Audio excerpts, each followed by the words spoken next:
Euzubillahimineşşeytanirracim. Bismillahirrahmanirrahim. Bugün biliyorsunuz kıymetli şehit Abdülkadir Molla'nın şehadetinin sene-i devriyesi. Molla Abdülkadir 1922 yılında Bangladeş'te doğdu. Bangladeş Cemaat-i İslamiye liderlerinden bir tanesi. Ve 2013 yılında iftiralar sonucu, hiç akla, izana sığmayacak iftiralar sonucu şehit edildi. Tabi yaşam tarzına baktığımız zaman kendi ifadeleriyle diyor ki bana af dile dedi, idam etmeyelim seni dediler. Kendi ifadesi, ben de kula kulluk etmem, asın beni, sadece Allah'a kulluk ederim şeklinde ifadeleri var. Ve bunu kendi aile bireylerine söylüyor.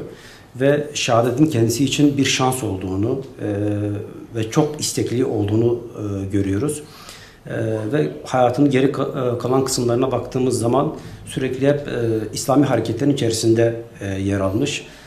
Öğrencilik yıllarında, diğer yıllarda ve idam edilmesinin nedeni tabii ki Hindistan'ın emri, oradaki Bangladeş hükümetinin bir tasarrufu değil. Hindistan'dan gelen emir üzerine, bir iftira üzerine bu şekilde idamını istediler. Ve fikirleri onları korkutuyordu. Fikirleri neydi? Hindistan ve Batı'nın istediği Pakistan'ın ayrılması, Bangladeş'ten ayrılması, yani İslam birliğinin parçalanması. Çünkü şu anki hedefleri bu tüm İslam alemini aynı Birleşik Arap Emirliklerini böldükleri gibi bu şekilde emirliklere böyle yani ne mantıkla böl, parçala, yut mantığıyla ve Molla Abdülkadir de buna karşı çıktı. Birleşik bir Pakistan olması gerektiğini savundu. Dolayısıyla bu fikirler onu rahatsız etti. Allah onun şehadetini kabul etsin. Bizi de onun yolunda yürüsün inşallah. Abdülkadir Molla ile ilgili biz Allah'tan başkasına kulluk etmeyeceğiz. Kula kulluk etmeyeceğiz. Sadece Allah'a kulluk edeceğiz. Bizim tek gayemiz bu.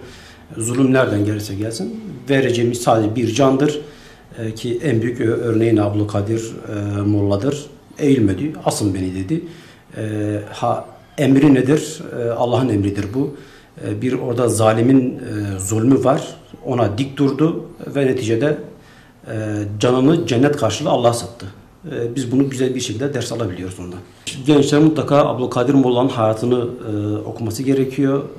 Nasıl dik durmuş, neler yapmış, neler etmiş, bunu güzel bir şekilde okuyup analiz etmeleri gerekiyor ki bunların aynısını kendi hayatlarına yansısınlar diye. Bu çok önemli. Mutlaka alıp hayatını okumaları gerekiyor ve bunu kendi hayatlarına tatbik etmeleri gerekiyor. Bu çok önemli.